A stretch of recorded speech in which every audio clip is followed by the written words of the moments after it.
This is The Dunwich Horror by H.P. Lovecraft. It begins with a quote. Gorgons and hydras and chimeras, dire stories of Kaleno and the Harpies, may reproduce themselves in the brain of superstition, but they were there before.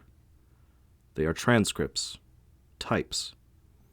The archetypes are in us and eternal. How else should the recital of that which we know in a waking sense to be false come to affect us at all? Is it that we naturally conceive terror from such objects, considered in their capacity of being able to inflict upon us bodily injury? Oh, least of all. These terrors are of older standing. They date beyond body, or, without the body, they would have been the same. That the kind of fear here treated is purely spiritual, that it is strong in proportion as it is objectless on earth, that it predominates in the period of our sinless infancy, our difficulties, the solution of which might afford some probable insight into our ante-mundane condition, and a peep, at least, into the shadowland of pre-existence. Charles Lamb, Witches and Other Night Fears. Chapter 1. When a traveler in north-central Massachusetts takes the wrong fork at the junction of the Aylesbury Pike, just beyond Dean's Corners, he comes upon a lonely and curious country. The ground gets higher, and the briar-bordered stone walls press closer and closer against the ruts of the dusty, curving road. The trees of the frequent forest belts seem too large, and the wild weeds, brambles, and grasses attain a luxuriance not often found in settled regions. At the same time, the planted fields appear singularly few and barren, while the sparsely scattered houses wear a surprisingly uniform aspect of age, squalor, and dilapidation. Without knowing why, one hesitates to ask directions from the gnarled, solitary figures spied now and then on crumbling doorsteps or on the sloping, rock-strewn meadows. Those figures are so silent and furtive that one feels somehow confronted by forbidden things, with which it would be better to have nothing to do. When a rise in the road brings the mountains in view above the deep woods, the feeling of strange uneasiness is increased. The summits are too rounded and symmetrical to give a sense of comfort and naturalness, and sometimes the sky silhouettes with especial clearness the queer circles of tall stone pillars with which most of them are crowned. Gorges and ravines of problematical depth intersect the way, and the crude wooden bridges always seem of dubious safety. When the road dips again, there are stretches of marshland that one instinctively dislikes, and indeed almost fears at evening when unseen whippoorwills chatter and the fireflies come out in abnormal profusion to dance to the raucous, creepily insistent rhythms of stridently piping bullfrogs. The thin, shining line of the Miskatonic's upper reaches has an oddly serpent-like suggestion as it winds close to the feet of the domed hills among which it rises. As the hills draw nearer, one heeds their wooded sides more than their stone-crowned tops. Those sides loom up so darkly and precipitously that one wishes they would keep their distance, but there is no road by which to escape them. Across a covered bridge, one sees a small village, huddled between the stream and the vertical slope of Round Mountain, and wonders at the cluster of rotting gambrel roofs bespeaking an earlier architectural period than that of the neighboring region. It is not reassuring to see, on a closer glance, that most of the houses are deserted and falling to ruin, and that the broken-steepled church now harbors the one slovenly mercantile establishment of the hamlet.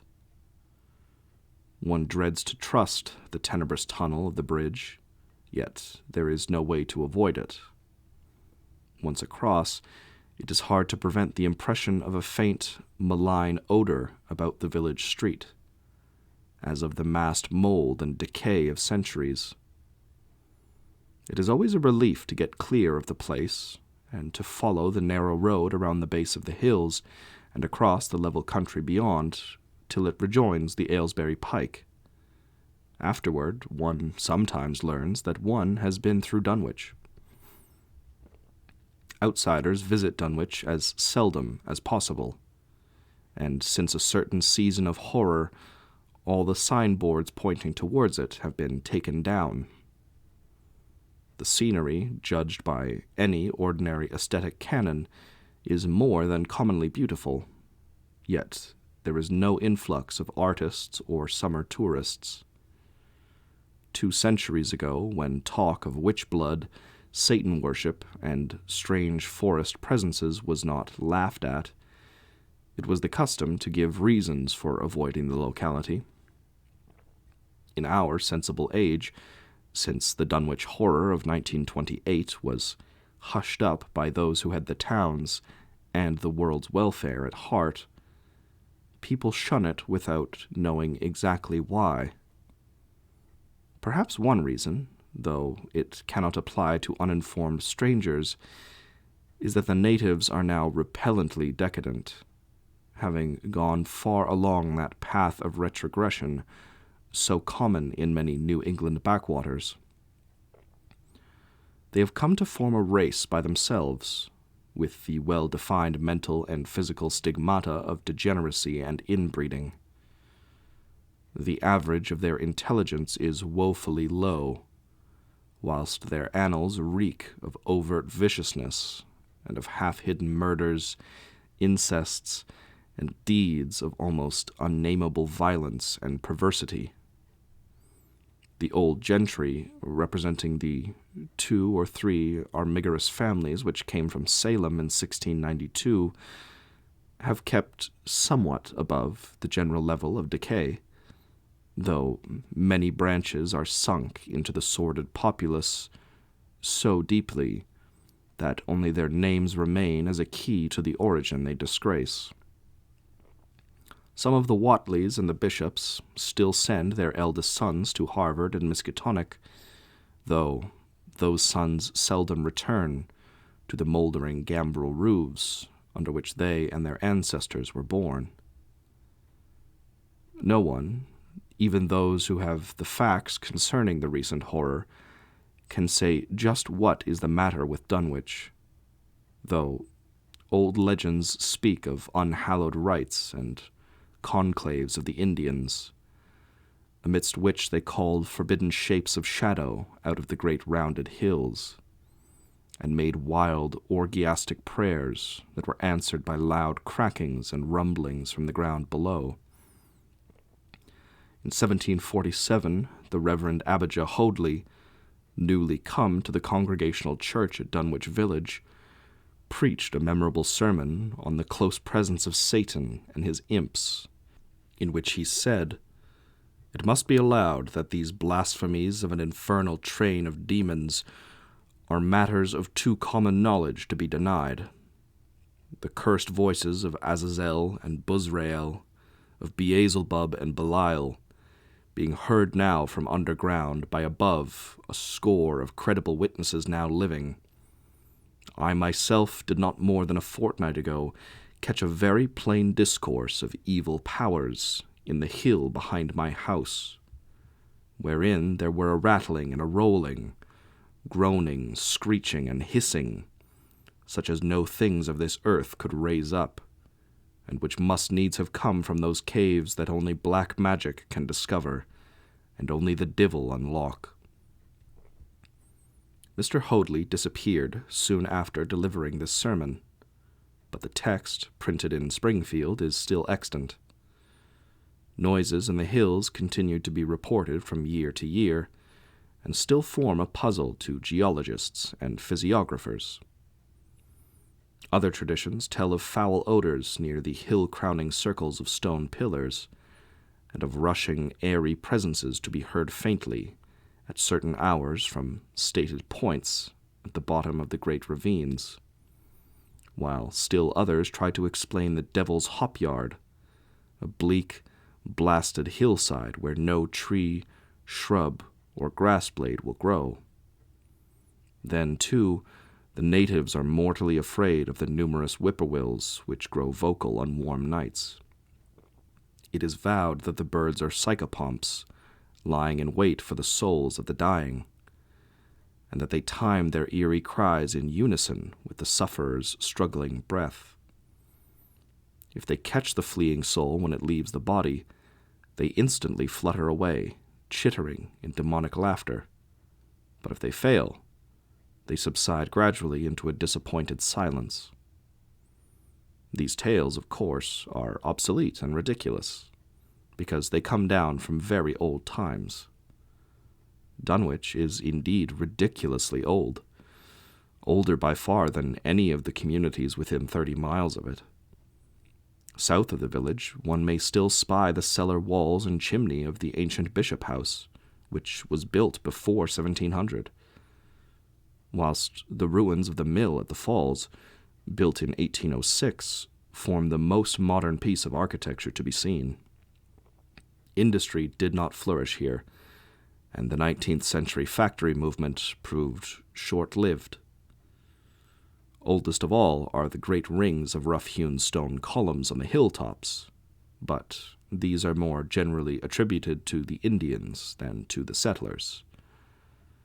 Deposits of skulls and bones found within these circles and around the sizable table-like rock on Sentinel Hill sustain the popular belief that such spots were once the burial places of the Pocumtucks, even though many ethnologists, disregarding the absurd improbability of such a theory, persist in believing the remains Caucasian.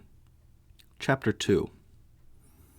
It was in the township of Dunwich, in a large and partly inhabited farmhouse, set against a hillside 4 miles from the village, and 1.5 miles from any other dwelling, that Wilbur Whatley was born at 5 a.m. on Sunday, the 2nd of February, 1913. This date was recalled because it was Candlemas, which people in Dunwich curiously observe under another name, and because the noises in the hills had sounded, and all the dogs of the countryside had barked persistently throughout the night before. Less worthy of notice was the fact that the mother was one of the decadent Whatleys, a somewhat deformed, unattractive albino woman of 35, living with an aged and half-insane father, about whom the most frightful tales of wizardry had been whispered in his youth. Lavinia Whatley had no known husband, but, according to the custom of the region, made no attempt to disavow the child, concerning the other side of whose ancestry the country folk might, and did, speculate as wildly as they chose. On the contrary, she seemed strangely proud of the dark, goatish-looking infant who formed such a contrast to her own sickly and pink-eyed albinism, and was heard to mutter many curious prophecies about its unusual powers and tremendous future.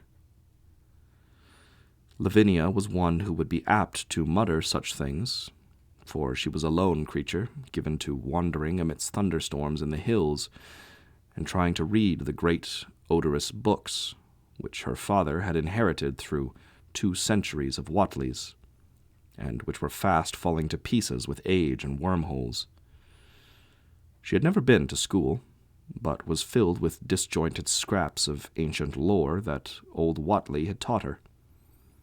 The remote farmhouse had always been feared because of old Whatley's reputation for black magic, and the unexplained death by violence of Mrs. Whatley, when Lavinia was 12 years old, had not helped to make the place popular. Isolated among strange influences, Lavinia was fond of wild and grandiose daydreams and singular occupations, nor was her leisure much taken up by household cares, in a home from which all standards of order and cleanliness had long since disappeared. There was a hideous screaming which echoed above even the hill noises and the dogs barking on the night that Wilbur was born, but no known doctor or midwife presided at his coming. Neighbors knew nothing of him till a week afterward, when old Whatley drove his sleigh through the snow into Dunwich village and discoursed incoherently to the group of loungers at Osborne's general store. There seemed to be a change in the old man, an added element of furtiveness in the clouded brain, which subtly transformed him from an object to a subject of fear, though he was not one to be perturbed by any common family event. Amidst it all, he showed some trace of the pride later noticed in his daughter, and what he said of the child's paternity was remembered by many of his hearers years afterward. "I don't keer what folks think. If Lavinia's boy looked like his pa, he wouldn't look like nothing you expect. You needn't think the only folks is the folks hereabouts. Lavinia's read some, and has seed some things that most of you only tell about. I calculate her man is as good a husband as he can find this side of Aylesbury, and if you knowed as much about the hills as I do, you wouldn't ask no better church wedding nor hern. Let me tell you something. Some day you folks'll hear a child of Lavinia's a-callin' its father's name on the top of Sentinel Hill." The only persons who saw Wilbur during the first month of his life were old Zechariah Whatley, of the undecayed Whatleys, and Earl Sawyer's common-law wife, Mamie Bishop. Mamie's visit was frankly one of curiosity, and her subsequent tales did justice to her observations. But Zechariah came to lead a pair of Alderney cows which old Whatley had bought of his son Curtis. This marked the beginning of a course of cattle buying on the part of small Wilbur's family, which ended only in 1928, when the Dunwich horror came and went. Yet, at no time did the ramshackle Whatley barn seem overcrowded with livestock. There came a period when people were curious enough to steal up and count the herd that grazed precariously on the steep hillside above the old farmhouse, and they could never find more than 10 or 12 anemic, bloodless-looking specimens. Evidently some blight or distemper, perhaps sprung from the unwholesome pasturage or the diseased fungi and timbers of the filthy barn, caused a heavy mortality amongst the Whatley animals. Odd wounds or sores, having something of the aspect of incisions, seemed to afflict the visible cattle, and once or twice during the earlier months, certain callers fancied that they could discern similar sores about the throats of the gray, unshaven old man and his slatternly, crinkly-haired albino daughter. In the spring after Wilbur's birth, Lavinia resumed her customary rambles in the hills, bearing in her misproportioned arms the swarthy child. Public interest in the Whatleys subsided after most of the country folk had seen the baby, and no one bothered to comment on the swift development which that newcomer seemed every day to exhibit. Wilbur's growth was indeed phenomenal, for within 3 months of his birth he had attained a size and muscular power not usually found in infants under a full year of age.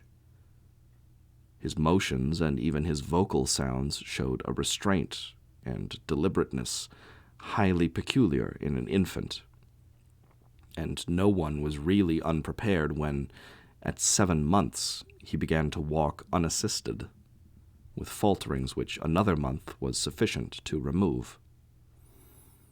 It was somewhat after this time, on Halloween, that a great blaze was seen at midnight on the top of Sentinel Hill, where the old table-like stone stands amidst its tumulus of ancient bones.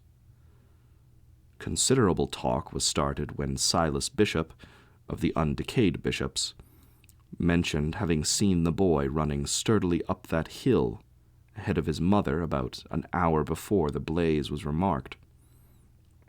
Silas was rounding up a stray heifer, but he nearly forgot his mission when he fleetingly spied the two figures in the dim light of his lantern.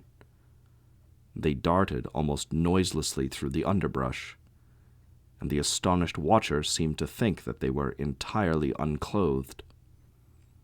Afterward, he could not be sure about the boy, who may have had some kind of a fringed belt and a pair of dark trunks or trousers on.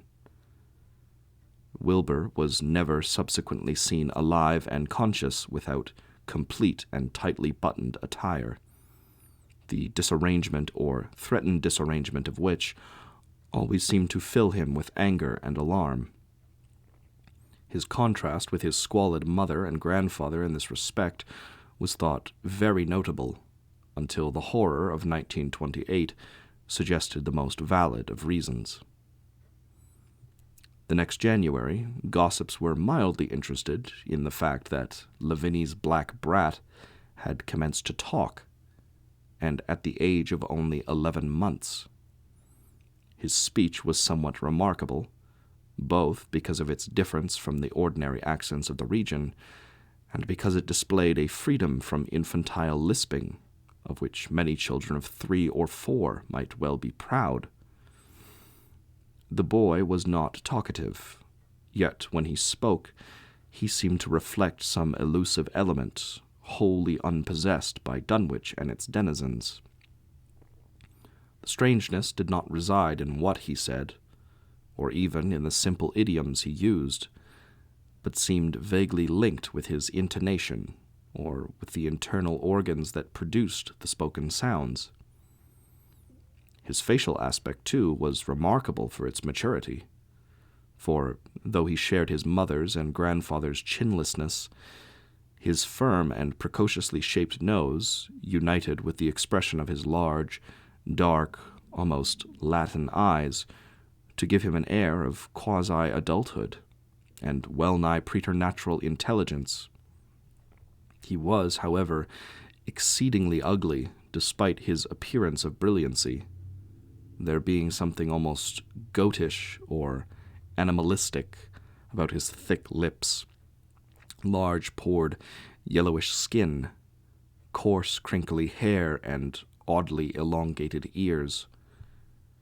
He was soon disliked even more decidedly than his mother and grandsire, and all conjectures about him were spiced with references to the bygone magic of old Whatley, and how the hills once shook when he shrieked the dreadful name of Yog-Sothoth in the midst of a stone circle with a great book open in his arms before him. Dogs abhorred the boy, and he was always obliged to take various defensive measures against their barking menace. Chapter 3. Meanwhile, old Whatley continued to buy cattle without measurably increasing the size of his herd. He also cut timber and began to repair the unused parts of his house, a spacious, peaked roof affair whose rear end was buried entirely in the rocky hillside, and whose 3 least ruined ground-floor rooms had always been sufficient for himself and his daughter. There must have been prodigious reserves of strength in the old man to enable him to accomplish so much hard labor, and though he still babbled dementedly at times, his carpentry seemed to show the effects of sound calculation. It had already begun as soon as Wilbur was born, when one of the many tool sheds had been put suddenly in order, clapboarded and fitted with a stout, fresh lock. Now, in restoring the abandoned upper story of the house, he was a no less thorough craftsman. His mania showed itself only in his tight boarding up of all the windows in the reclaimed section, though many declared that it was a crazy thing to bother with the reclamation at all.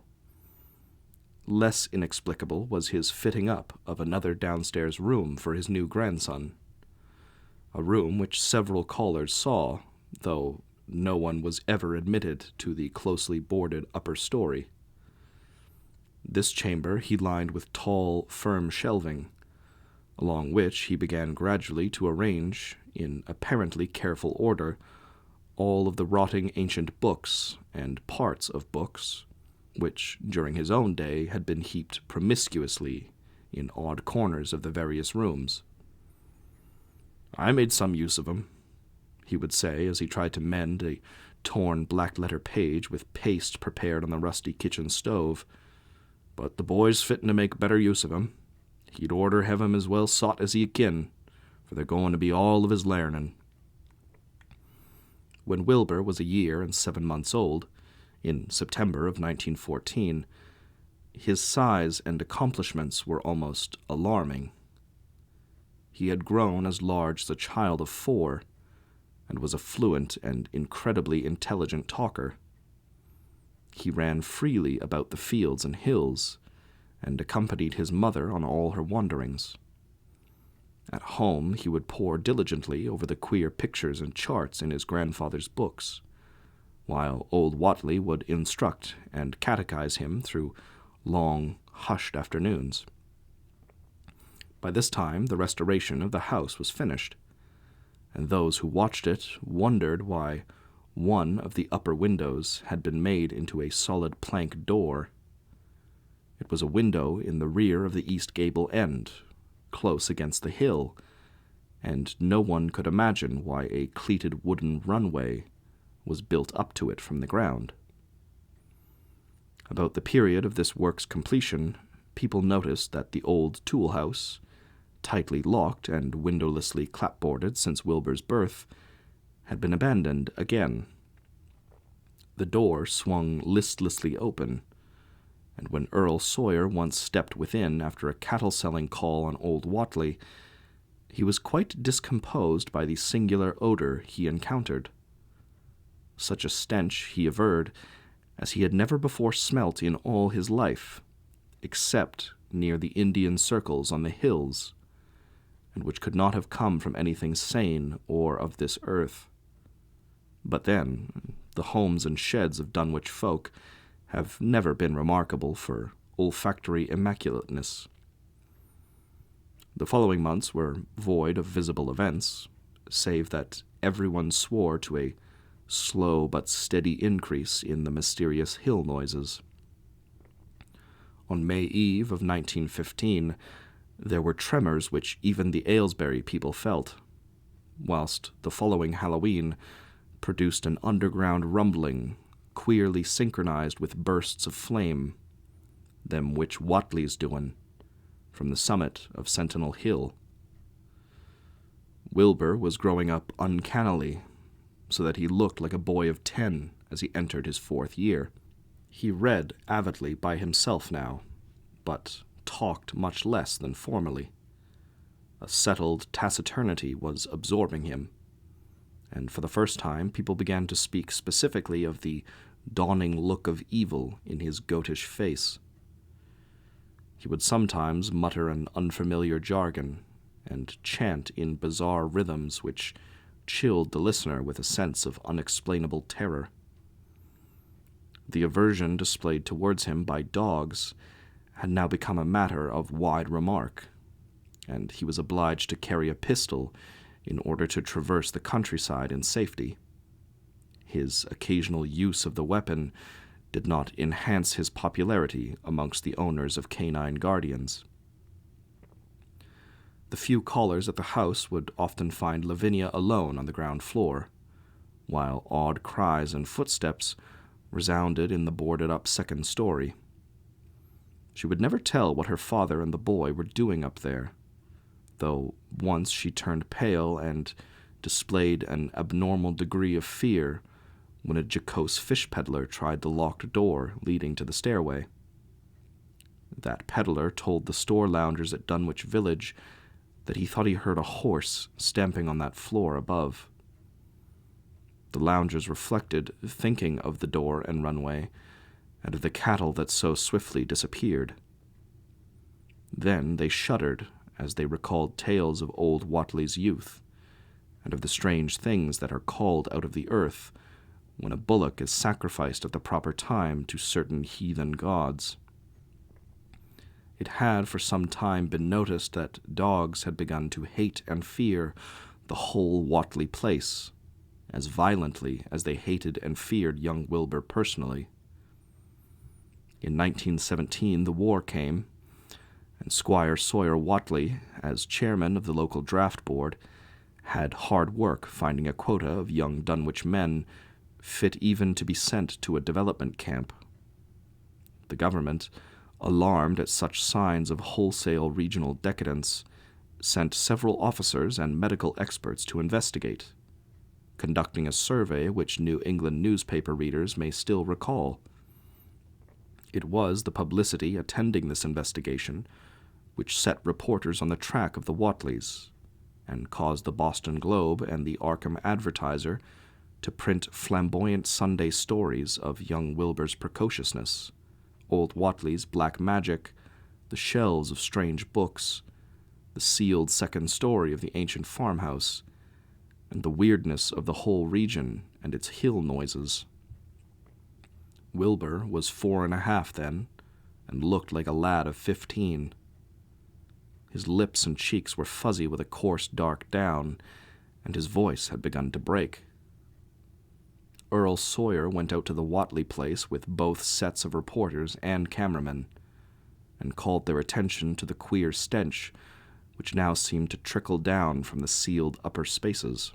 It was, he said, exactly like the smell he had found in the tool shed, abandoned when the house was finally repaired, and like the faint odors which he sometimes thought he caught near the stone circles on the mountains.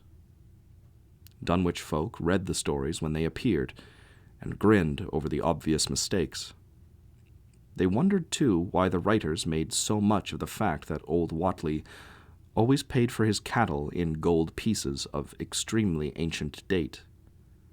The Whatleys had received their visitors with ill-concealed distaste, though they did not dare court further publicity by a violent resistance or refusal to talk. Chapter 4. For a decade, the annals of the Whatleys sink indistinguishably into the general life of a morbid community, used to their queer ways and hardened to their May Eve and All Hallows orgies. Twice a year they would light fires on the top of Sentinel Hill, at which times the mountain rumblings would recur with greater and greater violence, while at all seasons there were strange and portentous doings at the lonely farmhouse. In the course of time, callers professed to hear sounds in the sealed upper story, even when all the family were downstairs, and they wondered how swiftly or how lingeringly a cow or bullock was usually sacrificed. There was talk of a complaint to the Society for the Prevention of Cruelty to Animals, but nothing ever came of it, since Dunwich folk are never anxious to call the outside world's attention to themselves. About 1923, when Wilbur was a boy of 10, whose mind, voice, stature, and bearded face gave all the impressions of maturity, a second great siege of carpentry went on at the old house. It was all inside the sealed upper part, and from bits of discarded lumber, people concluded that the youth and his grandfather had knocked out all the partitions, and even removed the attic floor, leaving only one vast open void between the ground story and the peaked roof. They had torn down the great central chimney, too, and fitted the rusty range with a flimsy outside tin stovepipe.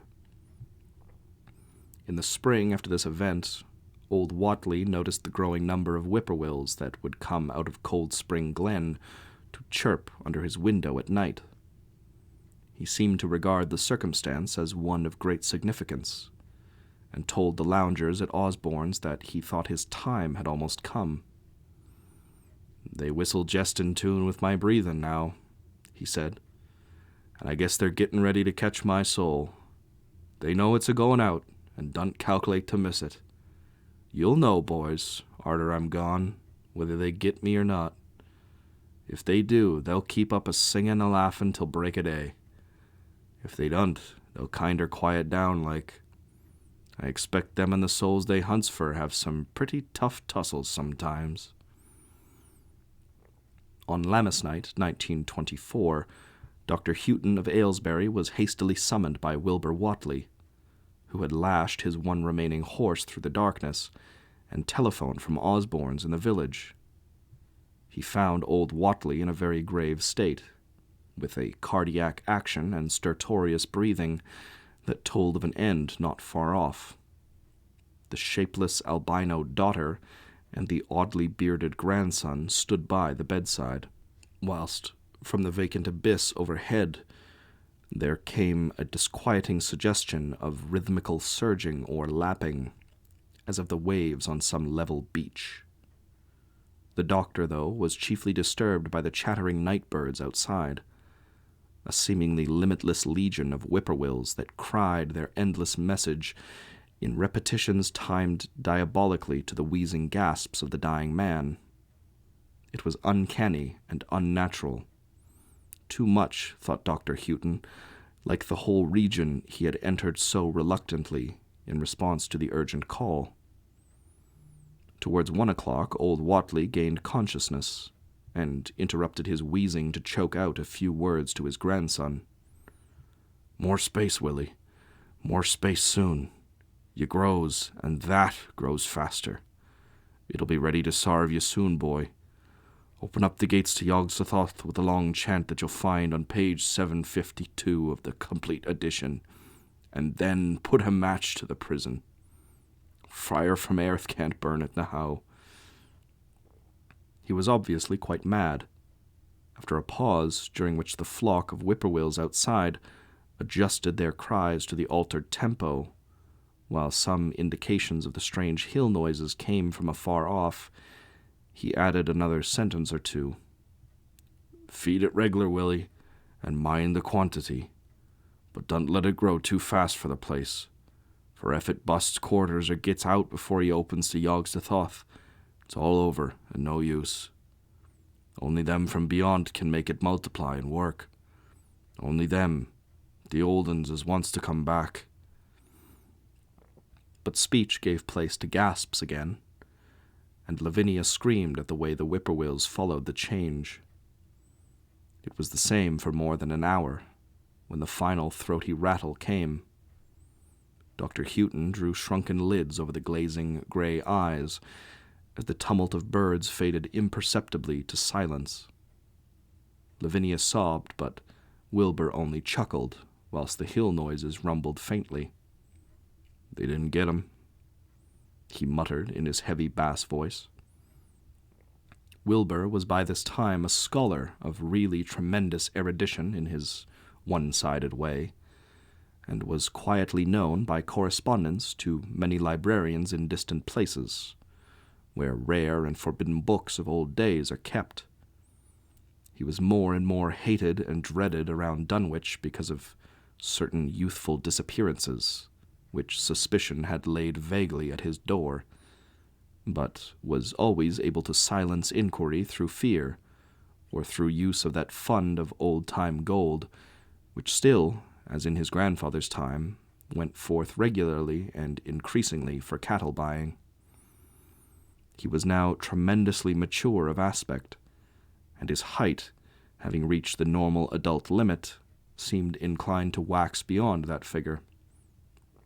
In 1925, when a scholarly correspondent from Miskatonic University called upon him one day and departed pale and puzzled, he was fully 6 3/4 feet tall. Through all the years Wilbur had treated his half-deformed albino mother with a growing contempt, finally forbidding her to go to the hills with him on May Eve and Hallowmass, and in 1926 the poor creature complained to Mamie Bishop of being afraid of him. "They's more about him as I knows than I can tell you, Mammy. And nowadays, they's more nor what I know myself. I vow afore God, I don't know what he wants, nor what he's a-tryin' to do." That Halloween, the hill noises sounded louder than ever, and fire burned on Sentinel Hill as usual. But people paid more attention to the rhythmical screaming of vast flocks of unnaturally belated whippoorwills, which seemed to be assembled near the unlighted Whatley farmhouse. After midnight, their shrill notes burst into a kind of pandemonic cachinnation, which filled all the countryside, and it was not until dawn that they finally quieted down. Then they vanished, hurrying southward where they were fully a month overdue. What this meant, no one could quite be certain till later. None of the country folk seemed to have died, but poor Lavinia Whatley, the twisted albino, was never seen again. In the summer of 1927, Wilbur repaired 2 sheds in the farmyard and began moving his books and effects out to them. Soon afterward, Earl Sawyer told the loungers at Osborne's that more carpentry was going on in the Whatley farmhouse. Wilbur was closing all the doors and windows on the ground floor, and seemed to be taking out partitions as he and his grandfather had done upstairs 4 years before. He was living in one of the sheds, and Sawyer thought he seemed unusually worried and tremulous. People generally suspected him of knowing something about his mother's disappearance, and very few ever approached his neighborhood now. His height had increased to more than 7 feet, and showed no signs of ceasing its development. Chapter 5. The following winter brought an event no less strange than Wilbur's first trip outside of the Dunwich region. Correspondence with the Widener Library at Harvard, the Bibliothèque Nationale in Paris, the British Museum, the University of Buenos Aires, and the Library of Miskatonic University of Arkham had failed to get him the loan of a book he desperately wanted. So at length he set out in person, shabby, dirty, bearded, and uncouth of dialect, to consult the copy at Miskatonic, which was the nearest to him geographically.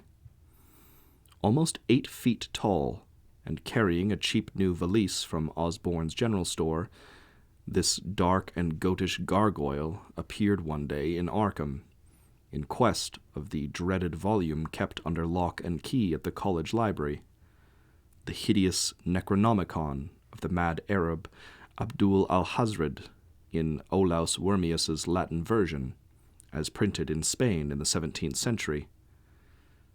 He had never seen a city before, but had no thought save to find his way to the university grounds, where, indeed, he passed heedlessly by the great white-fanged watchdog that barked with unnatural fury and enmity, and tugged frantically at its stout chain. Wilbur had with him the priceless but imperfect copy of Dr. Dee's English version which his grandfather had bequeathed him, and upon receiving access to the Latin copy, he at once began to collate the 2 texts with the aim of discovering a certain passage which would have come on the 751st page of his own defective volume. This much he could not civilly refrain from telling the librarian, the same erudite Henry Armitage, A.M. Miskatonic, Ph.D. Princeton, Lit. D. Johns Hopkins, who had once called at the farm, and who now politely plied him with questions. He was looking, he had to admit, for a kind of formula or incantation containing the frightful name Yog-Sothoth, and it puzzled him to find discrepancies, duplications, and ambiguities, which made the matter of determination far from easy. As he copied the formula he finally chose, Dr. Armitage looked involuntarily over his shoulder at the open pages, the left-hand one of which, in the Latin versions, contained such monstrous threats to the peace and sanity of the world.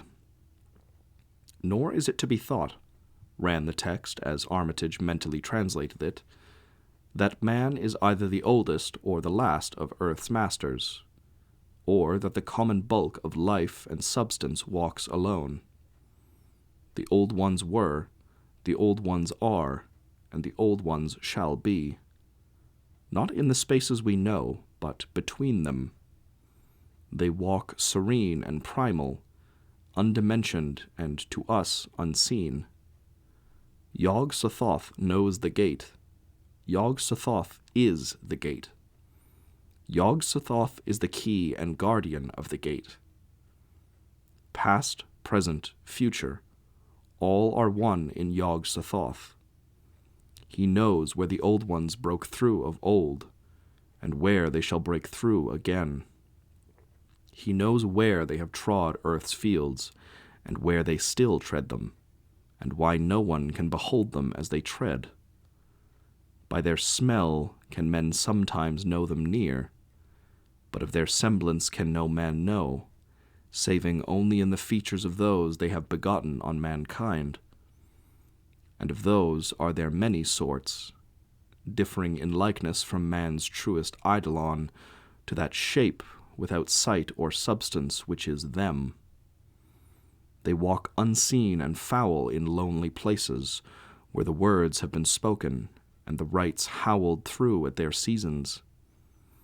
The wind gibbers with their voices, and the earth mutters with their consciousness. They bend the forest and crush the city, yet may not the forest or city behold the hand that smites? Kadath in the cold waste hath known them, and what man knows Kadath?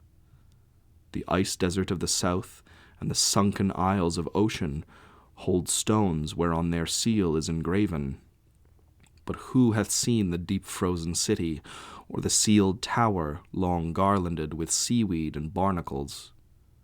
Great Cthulhu is their cousin, yet can he spy them only dimly. Yah, Shub-Niggurath, as a foulness shall ye know them. Their hand is at your throats, yet ye see them not, and their habitation is even one with your guarded threshold. Yog-Sothoth is the key to the gate whereby the spheres meet. Man rules now where they ruled once. They shall soon rule where man rules now. After summer is winter, and after winter, summer. They wait, patient and potent, for here shall they reign again. Dr. Armitage, associating what he was reading with what he had heard of Dunwich and its brooding presences, and of Wilbur Whatley and his dim, hideous aura that stretched from a dubious birth to a cloud of probable matricide, felt a wave of fright, as tangible as the draught of the tomb's cold clamminess. The bent, goatish giant before him seemed like the spawn of another planet or dimension, like something only partly of mankind, and linked to black gulfs of essence and entity that stretch like Titan phantasms beyond all spheres of force and matter, space and time. Presently, Wilbur raised his head and began speaking in that strange, resonant fashion which hinted at sound-producing organs unlike the run of mankind's. "Mr. Armitage," he said, "I calculate I've got to take that book home. They's things in it I've got to try under sartain conditions that I can't get here, and it'd be a mortal sin to let a red-tape rule hold me up. Let me take it along, sir, and I'll swar they want nobody know the difference. I don't need to tell you I'll take good care of it. It wasn't me that put this copy in the shape it is." He stopped as he saw the firm denial in the librarian's face, and his own goatish features grew crafty. Armitage, half ready to tell him he might make a copy of what parts he needed, thought suddenly of the possible consequences and checked himself. There was too much responsibility in giving such a being the key to such blasphemous outer spheres. Whatley saw how things stood, and tried to answer lightly. "Well, all right, if you feel that way about it. Maybe Harvard wouldn't be so fussy as you be." And without saying more, he rose and strode out of the building, stooping at each doorway. Armitage heard the savage yelping of the great watchdog, and studied Whatley's gorilla-like lope as he crossed the bit of campus visible from the window. He thought of the wild tales he had heard, and recalled the old Sunday stories in the Advertiser. These things, and the lore he had picked up from Dunwich rustics and villagers during his one visit there. Unseen things not of Earth, or at least not of tri-dimensional Earth, rushed fetid and horrible through New England's glens, and brooded obscenely on the mountain-tops. Of this he had long felt certain, and now he seemed to sense the close presence of some terrible part of the intruding horror, and to glimpse a hellish advance in the black dominion of the ancient and once passive nightmare. He locked away the Necronomicon with a shudder of disgust, but the room still reeked with an unholy and unidentifiable stench. "As a foulness shall ye know them," he quoted. Yes, the odor was the same as that which had sickened him at the Whatley farmhouse less than 3 years before. He thought of Wilbur, goatish and ominous once again, and laughed mockingly at the village rumors of his parentage. "Inbreeding," Armitage muttered half aloud to himself. "Great God, what simpletons! Show them Arthur Macken's Great God Pan, and they'll think it a common Dunwich scandal. But what thing, what cursed, shapeless influence on or off this three-dimensional earth was Wilbur Whatley's father? Born on Candlemas 9 months after May Eve of 1912, when the talk about the queer earth noises reached clear to Arkham. What walked on the mountains that May night? What rude horror fastened itself on the world in half-human flesh and blood?"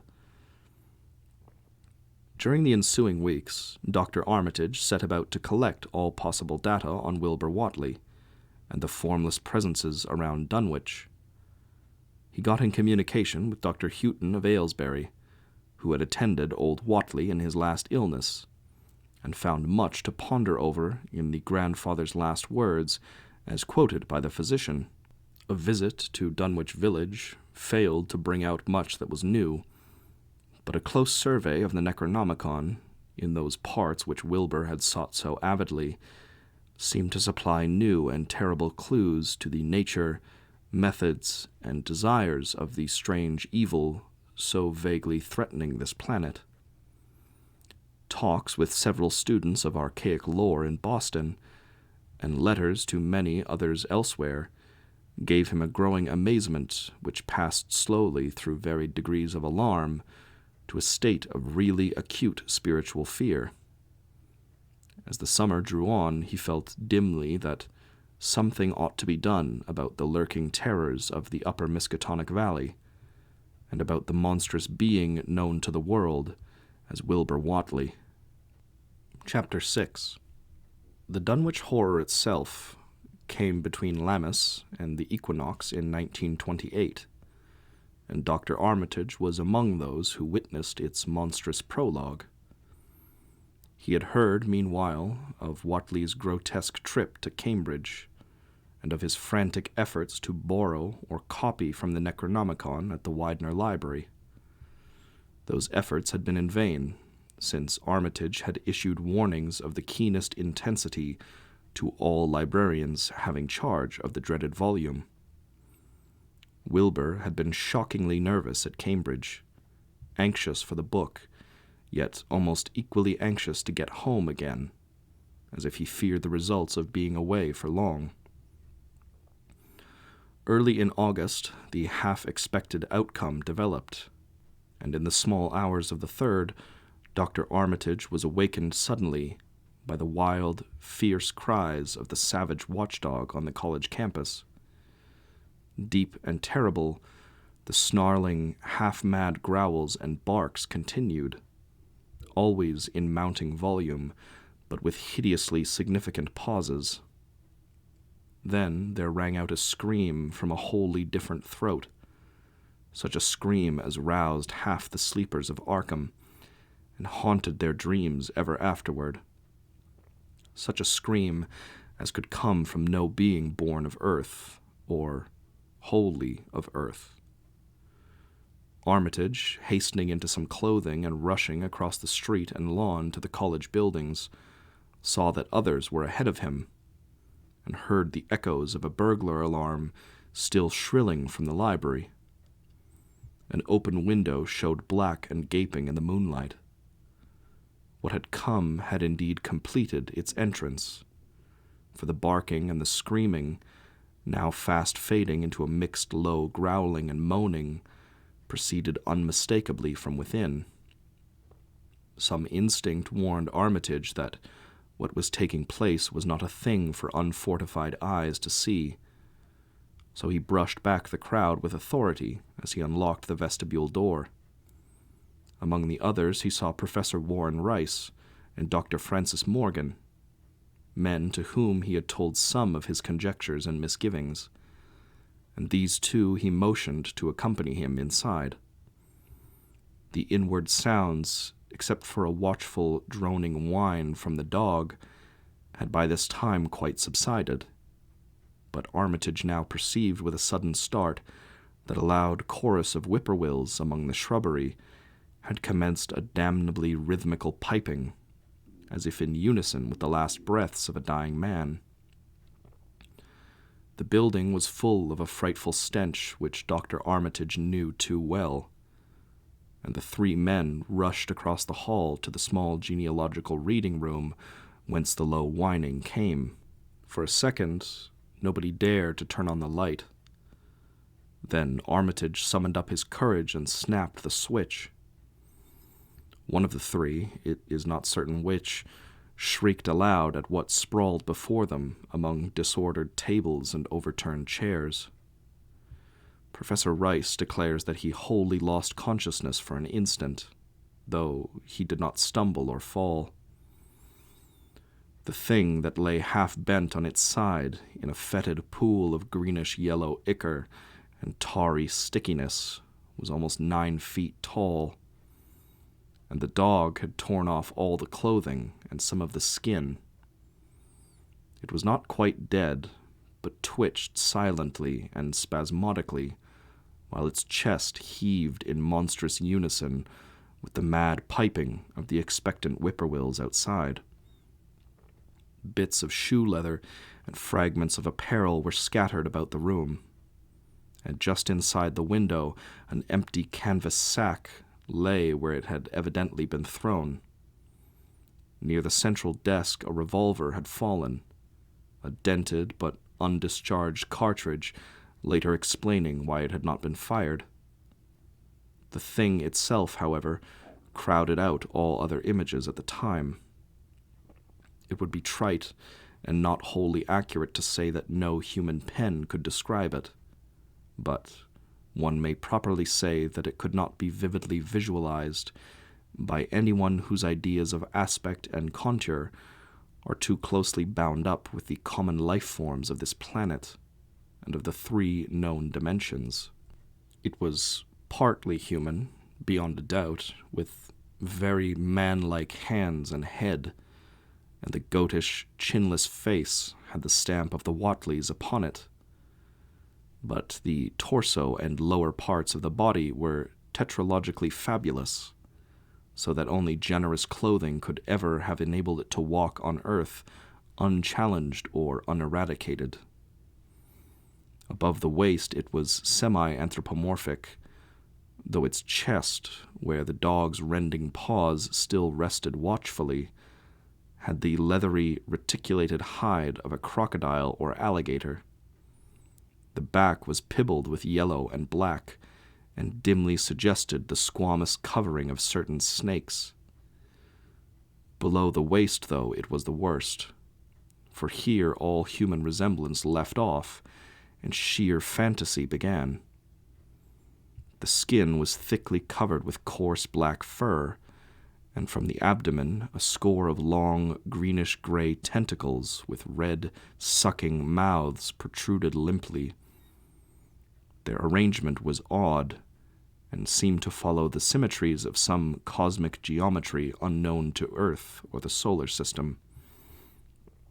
on each of the hips, deep set in a kind of pinkish, ciliated orbit, was what seemed to be a rudimentary eye, whilst in lieu of a tail there depended a kind of trunk or feeler with purple annular markings, and with many evidences of being an undeveloped mouth or throat. The limbs, save for their black fur, roughly resembled the hind legs of prehistoric Earth's giant saurians, and terminated in ridgy, veined pads that were neither hooves nor claws. When the thing breathed, its tail and tentacles rhythmically changed color, as if from some circulatory cause normal to the non-human side of its ancestry. In the tentacles, this was observed as a deepening of the greenish tinge, whilst in the tail it was manifest as a yellowish appearance, which alternated with a sickly grayish-white in the spaces between the purple rings.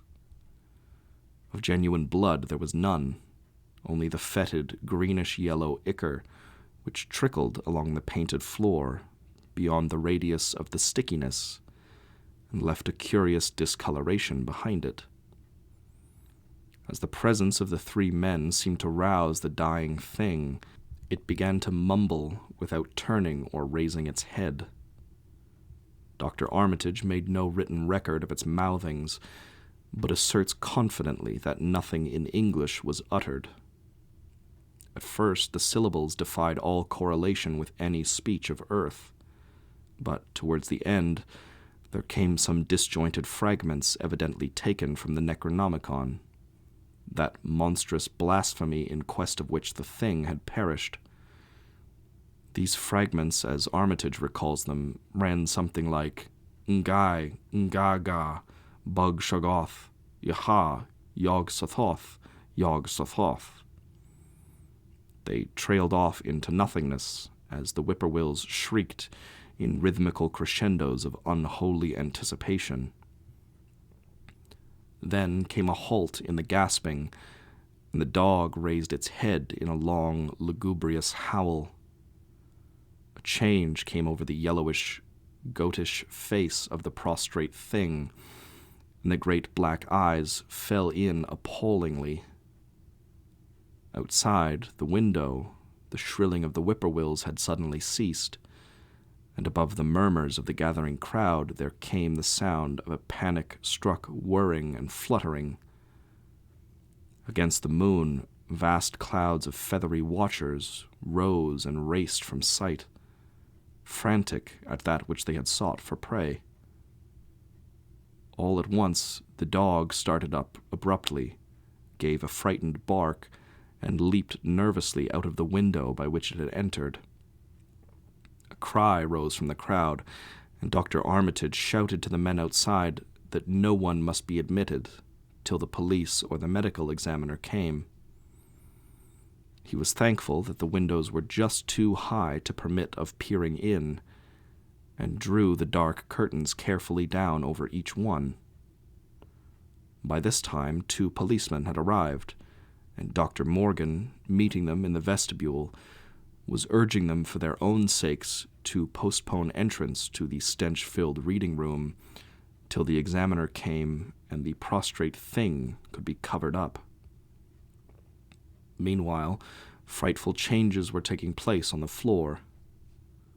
One need not describe the kind and rate of shrinkage and disintegration that occurred before the eyes of Dr. Armitage and Professor Rice. But it is permissible to say that, aside from the external appearance of face and hands, the really human element in Wilbur Whatley must have been very small. When the medical examiner came, there was only a sticky, whitish mass on the painted boards, and the monstrous odor had nearly disappeared. Apparently, Whatley had had no skull or bony skeleton, at least in any true or stable sense. He had taken somewhat after his unknown father. Chapter 7.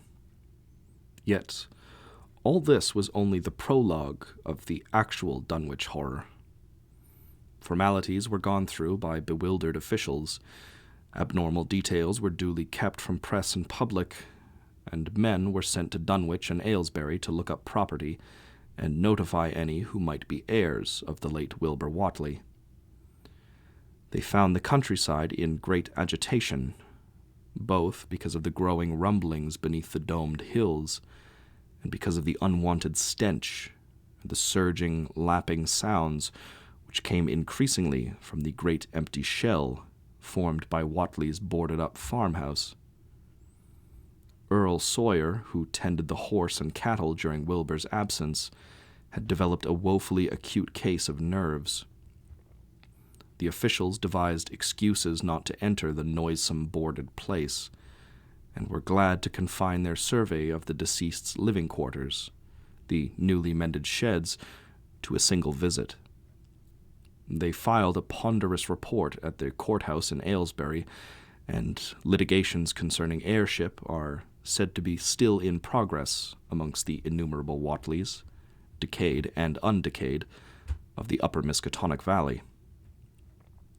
An almost interminable manuscript in strange characters, written in a huge ledger and adjudged a sort of diary because of the spacing and the variations in ink and penmanship, presented a baffling puzzle to those who found it on the old bureau which served as its owner's desk.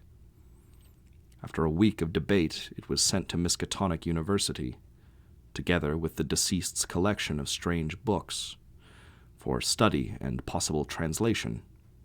But even the best linguists soon saw that it was not likely to be unriddled with ease. No trace of the ancient gold with which Wilbur and old Whatley always paid their debts has yet been uncovered. It was in the dark of September 9th that the horror broke loose. The hill noises had been very pronounced during the evening, and the dogs barked frantically all night. Early risers on the 10th noticed a peculiar stench in the air. About 7 o'clock, Luther Brown, the hired boy at George Corey's, between Cold Spring Glen and the village, rushed frenziedly back from his morning trip to 10 Acre Meadow with the cows. He was almost convulsed with fright as he stumbled into the kitchen, and in the yard outside the no less frightened herd were pawing and lowing pitifully, having followed the boy back in the panic they shared with him. Between gasps, Luther tried to stammer out his tale to Mrs. Corey. "Up there in the rud beyond the glen, Miss Corey, there's something been there. It smells like thunder, and all the bushes and little trees is pushed back from the rud like they'd a house been moved along of it. And that ain't the wuss, nother. They prints in the rud, Miss Corey. Great round prints as big as barrel-heads, all sunk down deep like an elephant had been along. Only they's a sight more nor 4 feet could make. I looked at 1 or 2 afore I run, and I see everyone was covered with lines spreading out from one place, like as if a big palm leaf fans, 2 or 3 times as big as any they had been pounded down into the rud, and the smell was awful, like what it is around Wizard Whatley's old house." Here he faltered, and seemed to shiver afresh with the fright that had sent him flying home. Mrs. Corey, unable to extract more information, began telephoning the neighbors, thus starting on its rounds the overture of panic that heralded the major terrors. When she got Sally Sawyer, housekeeper at Seth Bishop's, the nearest place to the Whatleys, it became her turn to listen instead of transmit. For Sally's boy Chauncey, who slept poorly, had been up on the hill toward Whatley's, and had dashed back in terror after one look at the place, and at the pasturage where Mr. Bishop's cows had been left out all night. "Yes, Miss Corey. Chauncey just came back from post and couldn't half talk for being scared. He says old Whatley's house is all blowed up, with the timbers scattered round like they'd been dynamite inside. Only the bottom floor ain't through, but is all covered with a kind of tar-like stuff that smells awful and drips off in the adages into the ground where the side timbers is blown away. And these awful kinder marks in the yard, too, Great round marks, bigger round than a hogshead, and all sticky with stuff like is on the blowed-up house. Chancey says they leads off into the meadows, where a great swath widener a barn is matted down, and all the stone walls tumbled every which way wherever it goes. And he says he, Miss Corey, as how he sought to look for Seth's cows, frightened as he was, and found him in the upper pasture nigh the Devil's Hop Yard in awful shape. Half of them's clean gone, and nigh half of them that's left is sucked most dry o' blood, with sores on 'em like they've been Watley's cattle ever since Lavinia's black brat was born. Seth, he's gone out now, look at him, though I'll vow he weren't keen to get very nigh near Wizard Watley's. Chancey didn't look careful to see where the big matting down swath led arter it led the pasturage, but he says he thinks it pinting toward the glen rud the village. I tell you, Miss Corey, they suthin abroad as hadn't order been abroad, for I one think that Black Wilbur Watley has come to the bad end he deserved, is at the bottom of the breeding of it. He wasn't all human himself, I always says to everybody, and I think he and old Watley must have raised suthin in that there nailed-up house as ain't ever no human as he was. There's always been unseen things around Dunwich, living things, as ain't human and good for human folk. The ground was a-talking last night, and towards morning Chancey said he heard the whippoorwills so loud in Call Spring Glen he couldn't sleep none. Then he thought he heard another faint-like sound over towards Wizard Watley's, a kinder ripping or tearing of wood, like some big box or crate was being opened for off. What with this and that, he didn't get to sleep at all till sunup, and no sooner was he up this morning but he's got to go over to Watley's and see what's the matter. He see enough, I tell you, Miss Corey, that this done me no good, and I think as all the menfolk ought to get up a party and do suthin. I know suthin's awful about, and feel my time is nigh, though only God knows just what it is. Did your Luther take account of where them big tracks led to you? No? Well, Miss Corey, if they was on the Glen Rud this side of the glen, and ain't nobody got to your house yet, I calculate they must go into the glen itself. They would do that. I allus says Call Spring Glen ain't no healthy nor decent place. The whippoorwills and fireflies there never did act like they was any craters o' God, and they's them as says you can hear strange things a-rushin' and a-talkin' in the air down that if you're standing in the right place, atween the rock falls and Bear's Den. By that noon, fully 3/4 of the men and boys of Dunwich were trooping over the roads and meadows between the new-made Watley ruins and Cold Spring Glen, examining in horror the vast, monstrous prints, the maimed bishop cattle, the strange, noisome wreck of the farmhouse, and the bruised, matted vegetation of the fields and roadsides. Whatever had burst loose upon the world had assuredly gone down into the great sinister ravine, for all the trees on the banks were bent and broken, and a great avenue had been gouged in the precipice-hanging underbrush. It was as though a house, launched by an avalanche, had slid down through the tangled growths of the almost vertical slope. From below no sound came, but only a distant, undefinable fetor, and it is not to be wondered at that the men preferred to stay on the edge and argue, rather than descend and beard the unknown cyclopean horror in its lair. 3 dogs that were with the party had barked furiously at first, but seemed cowed and reluctant when near the glen. Someone telephoned the news to the Aylesbury Transcript, but the editor, accustomed to wild tales from Dunwich, did no more than concoct a humorous paragraph about it, an item soon afterward reproduced by the Associated Press. That night everyone went home, and every house and barn was barricaded as stoutly as possible. Needless to say, no cattle were allowed to remain in open pasturage. About 2 a.m, a frightful stench and the savage barking of the dogs awakened the household at Elmer Fry's, on the eastern edge of Cold Spring Glen, and all agreed that they could hear a sort of muffled swishing or lapping sound from somewhere outside. Mrs. Fry proposed telephoning the neighbors, and Elmer was about to agree when the noise of splintering wood burst in upon their deliberations. It came apparently from the barn, and was quickly followed by a hideous screaming and stamping amongst the cattle. The dogs slavered and crouched close to the feet of the fear-numbed family. Fry lit a lantern through force of habit, but knew it would be death to go out into that black farmyard. The children and the womenfolk whimpered, kept from screaming by some obscure vestigial instinct of defense which told them their lives depended on silence. At last the noise of the cattle subsided to a pitiful moaning, and a great snapping, crashing, and crackling ensued. The Frys, huddled together in the sitting room, did not dare to move until the last echoes died away far down in Cold Spring Glen. Then, amidst the dismal moans from the stable and the demonic piping of late whippoorwills in the glen, Selina Fry tottered to the telephone and spread what news she could of the second phase of the horror. The next day, all the countryside was in a panic, and cowed, uncommunicative groups came and went where the fiendish thing had occurred. 2 tightened swaths of destruction stretched from the glen to the Fry farmyard.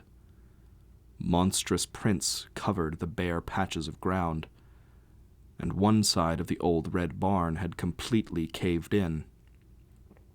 Of the cattle, only a quarter could be found and identified. Some of these were in curious fragments, and all that survived had to be shot. Earl Sawyer suggested that help be asked from Aylesbury or Arkham, but others maintained it would be of no use. Old Zebulon Whatley, of a branch that hovered about halfway between soundness and decadence, made darkly wild suggestions about rites that ought to be practiced on the hilltops. He came of a line where tradition ran strong, and his memories of chantings in the great stone circles were not altogether connected with Wilbur and his grandfather. Darkness fell upon a stricken countryside, too passive to organize for real defense. In a few cases, closely related families would band together and watch in the gloom under one roof. But in general, there was only a repetition of the barricading of the night before, and a futile, ineffective gesture of loading muskets and setting pitchforks handily about. Nothing, however, occurred except some hill noises, and when the day came, there were many who hoped that the new horror had gone as swiftly as it had come. There were even bold souls who proposed an offensive expedition down in the glen, though they did not venture to set an actual example to the still reluctant majority. When night came again, the barricading was repeated, though there was less huddling together of families. In the morning, both the Fry and the Seth Bishop households reported excitement among the dogs and vague sounds and stenches from afar, while early explorers noted with horror a fresh set of the monstrous tracks in the road skirting Sentinel Hill. As before, the sides of the road showed a bruising indicative of the blasphemously stupendous bulk of the horror, whilst the conformation of the tracks seemed to argue a passage in 2 directions, as if the moving mountain had come from Cold Spring Glen and returned to it along the same path. At the base of the hill, a 30-foot swath of crushed shrubbery saplings led steeply upward, and the seekers gasped when they saw that even the most perpendicular places did not deflect the inexorable trail. Whatever the horror was, it could scale a sheer stony cliff of almost complete verticality, and as the investigators climbed around to the hill's summit by safer routes, they saw that the trail ended, or rather reversed, there. It was here that the Whatleys used to build their hellish fires and chant their hellish rituals by the table-like stone on May Eve and Hallowmass.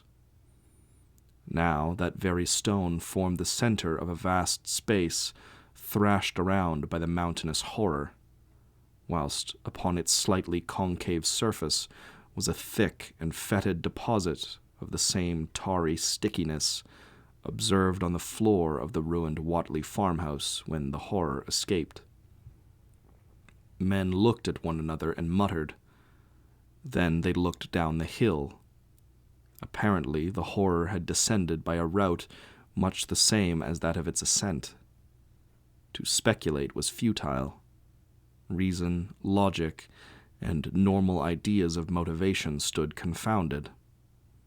Only old Zebulon, who was not with the group, could have done justice to the situation or suggested a plausible explanation. Thursday night began much like the others, but it ended less happily. The whippoorwills in the glen had screamed with such unusual persistence that many could not sleep, and about 3 a.m. all the party telephones rang tremulously.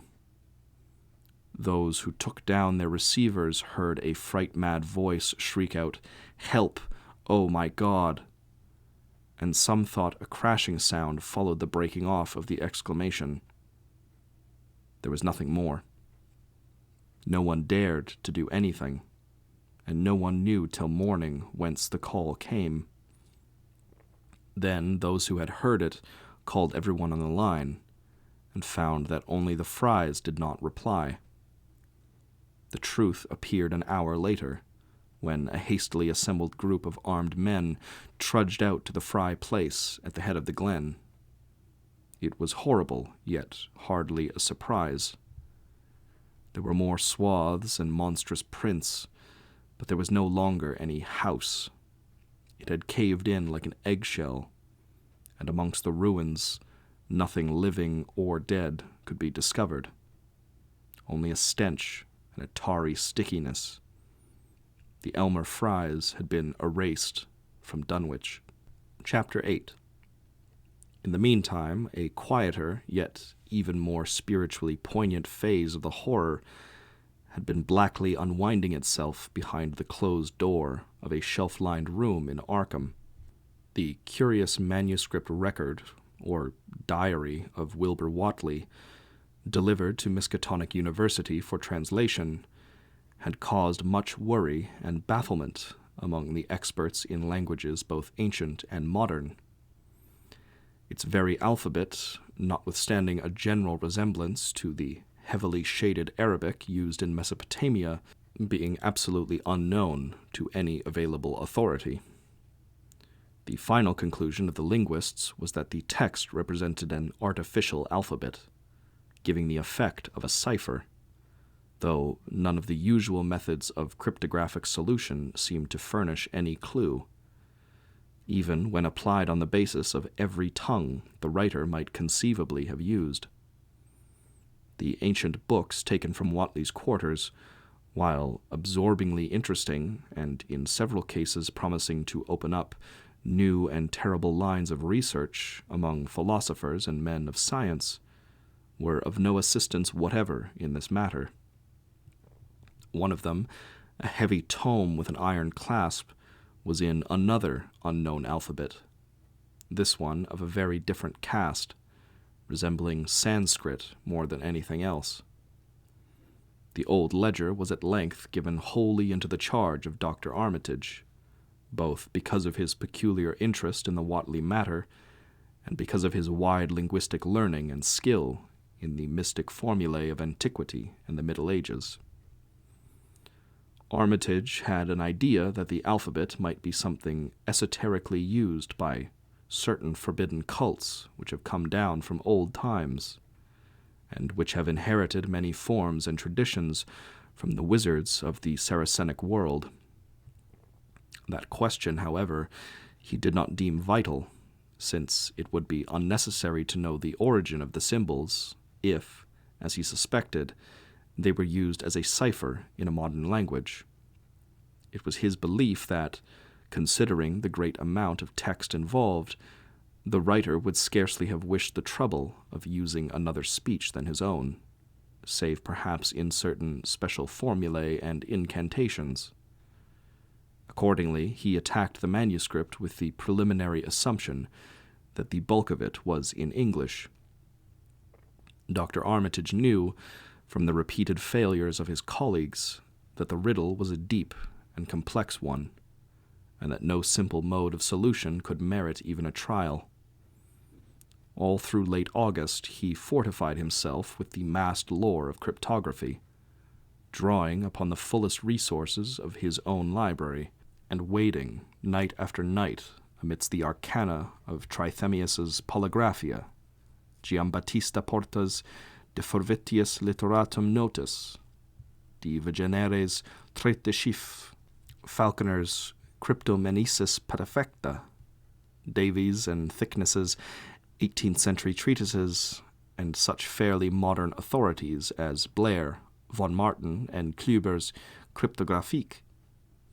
He interspersed his study of the books with attacks on the manuscript itself, and in time became convinced that he had to deal with one of those subtlest and most ingenious of cryptograms, in which many separate lists of corresponding letters are arranged like the multiplication table, and the message built up with arbitrary keywords known only to the initiated. The older authorities seemed rather more helpful than the newer ones, and Armitage concluded that the code of the manuscript was one of great antiquity, no doubt handed down through a long line of mystical experimenters.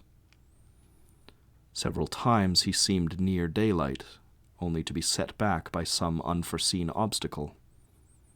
Then, as September approached, the clouds began to clear. Certain letters, as used in certain parts of the manuscript, emerged definitely and unmistakably, and it became obvious that the text was indeed in English. On the evening of September 2nd, the last major barrier gave way, and Dr. Armitage read for the first time a continuous passage of Wilbur Whately's Annals. It was, in truth, a diary, as all had thought, and it was couched in a style clearly showing the mixed occult erudition and general illiteracy of the strange being who wrote it. Almost the first long passage that Armitage deciphered, an entry dated November 26, 1916, proved highly startling and disquieting.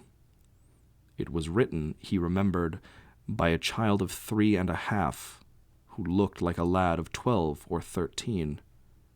Today learned the Aklo for the Sabbath, it ran, which did not like, it being answerable from the hill and not from the air.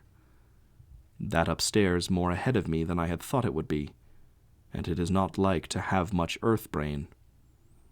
Shot Elam Hutch's collie Jack when he went to bite me, and a lamb says he would kill me if he dast. I guess he won't. Grandfather kept me saying the dough formula last night, and I think I saw the inner city at the 2 magnetic poles. I shall go to those poles when the earth is cleared off, if I can't break through with the dough-chna formula when I commit it. They from the air told me at Sabbat that it will be years before I can clear off the earth, and I guess Grandfather will be dead then, so I shall have to learn all the angles of the planes and all the formulas between the Ur and the Unker.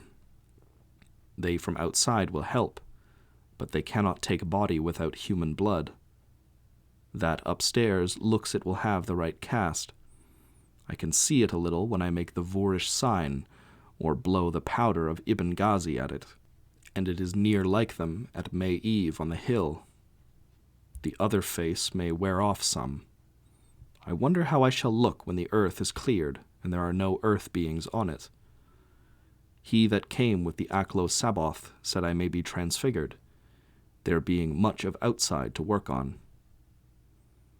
Morning found Dr. Armitage in a cold sweat of terror and a frenzy of wakeful concentration. He had not left the manuscript all night, but sat at his table under the electric light, turning page after page with shaking hands, as fast as he could decipher the cryptic text. He had nervously telephoned his wife that he would not be home, and when she brought him a breakfast from the house, he could scarcely dispose of a mouthful. All that day he read on, now and then halted maddeningly as a reapplication of the complex key became necessary. Lunch and dinner were brought him, but he ate only the smallest fraction of either. Toward the middle of the next night he drowsed off in his chair, but soon woke out of a tangle of nightmares, almost as hideous as the truths and menaces to man's existence that he had uncovered.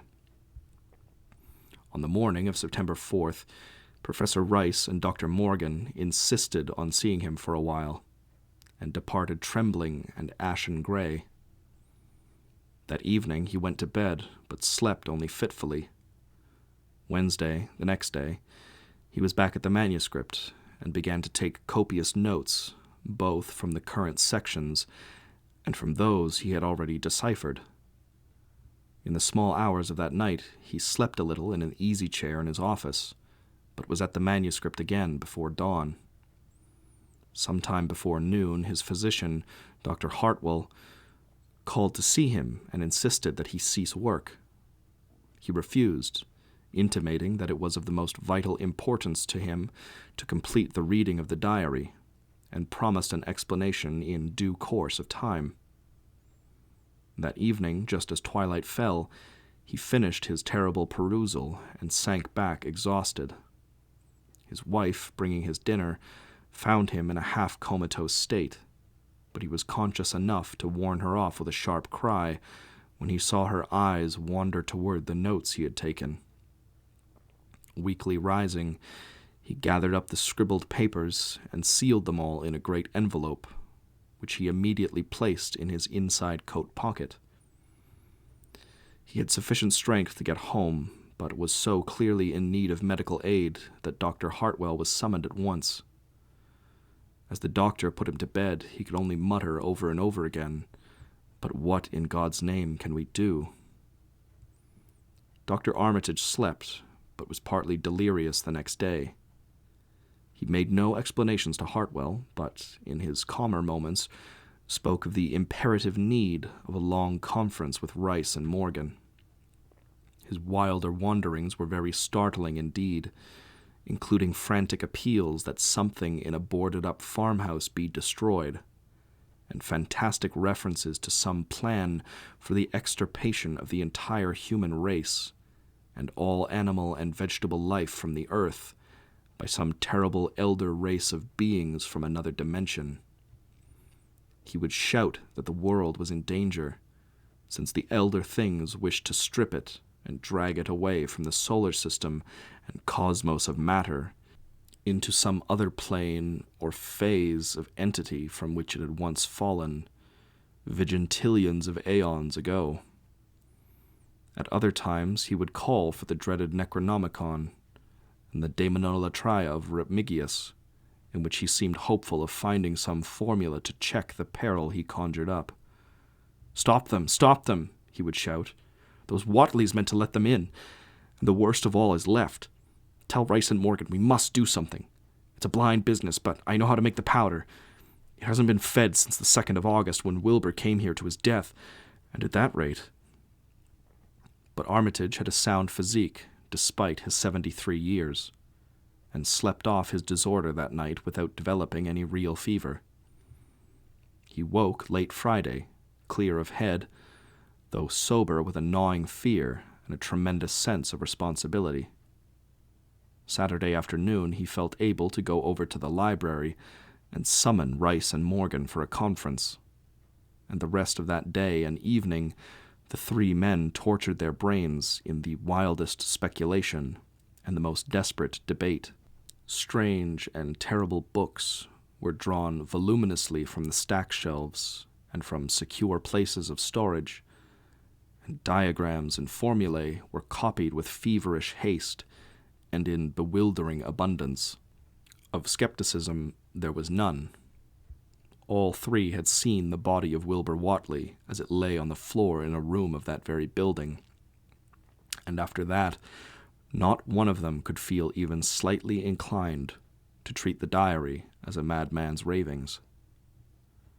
Opinions were divided as to notifying the Massachusetts State Police, and the negative finally won. There were things involved which simply could not be believed by those who had not seen a sample, as indeed was made clear during certain subsequent investigations.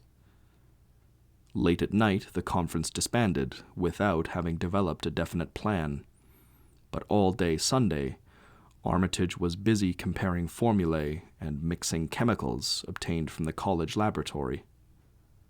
The more he reflected on the hellish diary, the more he was inclined to doubt the efficacy of any material agent in stamping out the entity which Wilbur Whatley had left behind him, the earth-threatening entity which, unknown to him, was to burst forth in a few hours and become the memorable Dunwich horror. Monday was a repetition of Sunday with Dr. Armitage, for the task in hand required an infinity of research and experiment. Further consultations of the monstrous diary brought about various changes of plan, and he knew that even in the end a large amount of uncertainty must remain. By Tuesday he had a definite line of action mapped out, and believed he would try a trip to Dunwich within a week. Then, on Wednesday, the great shock came. Tucked obscurely away in a corner of the Arkham Advertiser was a facetious little item from the Associated Press, telling what a record-breaking monster the bootleg whiskey of Dunwich had raised up. Armitage, half-stunned, could only telephone for Rice and Morgan. Far into the night they discussed, and the next day was a whirlwind of preparation on the part of them all. Armitage knew he would be meddling with terrible powers, yet saw that there was no other way to annul the deeper and more malign meddling which others had done before him. Chapter 9. Friday morning, Armitage, Rice, and Morgan set out by motor for Dunwich, arriving at the village about 1 in the afternoon. The day was pleasant, but even in the brightest sunlight, a kind of quiet dread and portent seemed to hover about the strangely domed hills and the deep, shadowy ravines of the stricken region. Now and then, on some mountain top, a gaunt circle of stones could be glimpsed against the sky. From the air of hushed fright at Osborne's store, they knew something hideous had happened, and soon learned of the annihilation of the Elmer Fry house and family. Throughout that afternoon they rode around Dunwich, questioning the natives concerning all that had occurred, and seeing for themselves with rising pangs of horror the drear Fry ruins with their lingering traces of the tarry stickiness, the blasphemous tracks in the Fry yard, the wounded Seth Bishop cattle, and the enormous swaths of disturbed vegetation in various places. The trail up and down Sentinel Hill seemed to Armitage of almost cataclysmic significance, and he looked long at the sinister altar-like stone on the summit. At length, the visitors, apprised by a party of state police which had come from Aylesbury that morning in response to the first telephone records of the Fry tragedy, decided to seek out the officers and compare notes as far as practicable. This, however, they found more easily planned than performed, since no sign of the party could be found in any direction. There had been 5 of them in a car, but now the car stood empty near the ruins in the Fry yard. The natives, all of whom had talked with the policeman, seemed at first as perplexed as Armitage and his companions. Then old Sam Hutchins thought of something and turned pale, nudging Fred Farr and pointing to the dank, deep hollow that yawned close by. "God," he gasped, "I telled him not to go down into the glen. I never thought nobody'd do it with them tracks and that smell and the whippoorwills a-screechin' down there in the dark o' noonday." A cold shudder ran through the natives and the visitors alike, and every ear seemed strained in a kind of instinctive, unconscious listening. Armitage, now that he had actually come upon the horror and its monstrous work, trembled with the responsibility he felt to be his. Night would soon fall, and it was then that the mountainous blasphemy lumbered upon its eldritch course. Negotium perambulans in tenebris. The old librarian rehearsed the formulae he had memorized, and clutched the paper containing the alternative one that he had not memorized. He saw that his electric flashlight was in working order. Rice, beside him, took from a valise a metal sprayer of the sort he used in combating insects, whilst Morgan uncased the big-game rifle, on which he relied despite his colleague's warnings that no material weapon would be of help. Armitage, having read the hideous diary, knew painfully well what kind of a manifestation to expect. But he did not add to the fright of the Dunwich people by giving any hints or clues. He hoped that it might be conquered without any revelation to the world of the monstrous thing it had escaped. As the shadows gathered, the natives commenced to disperse homeward, anxious to bar themselves indoors, despite the present evidence that all human locks and bolts were useless before a force that could bend trees and crush houses when it chose.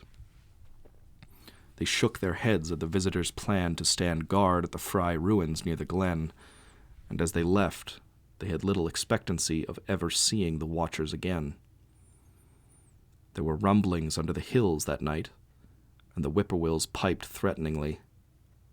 Once in a while, a wind, sweeping up out of Cold Spring Glen, would bring a touch of ineffable fetor to the heavy night air, such a fetor as all three of the watchers had smelled once before, when they stood above a dying thing that had passed for 15 years and a half as a human being. But the looked-for terror did not appear. Whatever was down there in the glen was biding its time, and Armitage told his colleagues it would be suicidal to try to attack it in the dark. Morning came wanly, and the night sounds ceased.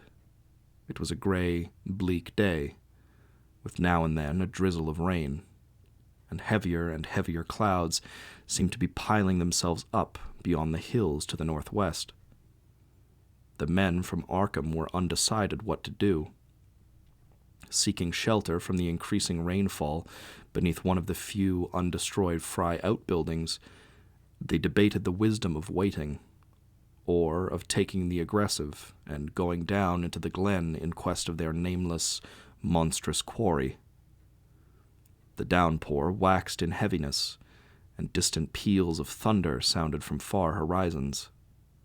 Sheet lightning shimmered, and then a forky belt flashed near at hand, as if descending into the accursed glen itself. The sky grew very dark, and the watchers hoped that the storm would prove a short, sharp one, followed by clear weather. It was still gruesomely dark when, not much over an hour later, a confused babble of voices sounded down the road. Another moment brought to view a frightened group of more than a dozen men, running, shouting, and even whimpering hysterically. Someone in the lead began sobbing out words, and the Arkham men started violently when those words developed a coherent form. "Oh, my God, it's a-goin' agin, and this time by day. It's out and a-movin' this very minute, and only the Lord knows when it'll be on us all." The speaker panted into silence, but another took up his message. "Nigh on a hour ago Zeb Watley heard the phone a-ringin', and it was Miss Corey, George's wife, that lives down by the junction. She says the hired boy Luther was out drivin' in the cows from the storm after the big bolt, when he sees all the trees a-bendin' at the mouth of the glen, opposite side to this, and smelt the same awful smell like he smelt when he found the big tracks last Monday morning. And he says they was a swishin', lappin' sound, more nor what the bendin' trees and bushes could make, and all on a sudden the trees along the rud began to get pushed one side, and they was an awful stompin' and splashin' in the mud. But mind ye, Luther he didn't see nothin' at all, only just the bendin' trees and underbrush. Then, fur ahead where Bishop's Brook goes under the rud, he heard a awful creakin' and strainin' on the bridge, and says he could tell the sound of wood a-starting to crack and split. And all the whiles he never see a thing, only them trees and bushes a-bending. And when the swishing sound got very fur off, on the road toward Wizard Watley's and Sentinel Hill, Luther, he had the guts to step up what he'd heard, fussed and look at the ground. It was all mud and water, and the sky was dark, and the rain was a-wiping out all the tracks about as fast as could be. But beginning at the glen mouth, where the trees had moved, there was still some of them awful prints big as barrels like you'd seen on Monday. At this point, the first excited speaker interrupted. But that ain't the trouble now. That was only the start. Zeb here was calling folks up, and everybody was a-listening in when a call from Seth Bishop's cut in. His housekeeper Sally was carrying on fit to kill. She just seed the trees a-bending beside the rud, and says they was a kind of mushy sound, like a elephant puffing and treading a-heading for the house. Then she up and spoke sudden to the fearful smell, and says her boy Chansey was a-screaming as how it was, just like when he smelt up to the Watley ruins Monday morning. And the dogs was all barking and whining awful. And then she let out a terrible yell, and says the shed down the rud had just caved in like the storm had blowed it over. Only the wind wasn't strong enough to do that. Everybody was a-listening, and we could hear lots of folks on the wire a-gasping. All to Unc Sally she yelled again, and says the front yard picket fence had just crumbled up, though they wadn't no signs of what done it. Then everybody on the line could hear Chansey and old Seth Bishop a-yelling too, and Sally was shrieking out that suthin heavy struck the house. Not lightning nor nothing, but suthin heavy against the front that kept a-launching itself agin and agin, although you couldn't see nothing out the front winders. And then, lines of fright deepened on every face, and Armitage, shaken as he was, had barely poise enough to prompt the speaker. And then Sally she yelled out, "A help, the house is a-caving in," and on the wire we could hear a terrible crashing, and a whole flock a-screaming, just like when Elmer Fry's place was took, only wuss. The man paused, and another of the crowd spoke. "That's all. Not a sound nor squeak over the phone arter that, just still like. We that heard it got out Fords and wagons and rounded up as many able-bodied men folks as we could get at Corey's place, and come up here to see what you thought best to do. Not but what I think it's the Lord's judgment for our iniquities that no mortal kin ever set aside." Armitage saw that the time for positive action had come, and spoke decisively to the faltering group of frightened rustics. "We must follow it, boys." He made his voice as reassuring as possible. "I believe there's a chance of putting it out of business. You men know that those Watleys were wizards. Well, this thing is a thing of wizardry, and it must be put down by the same means.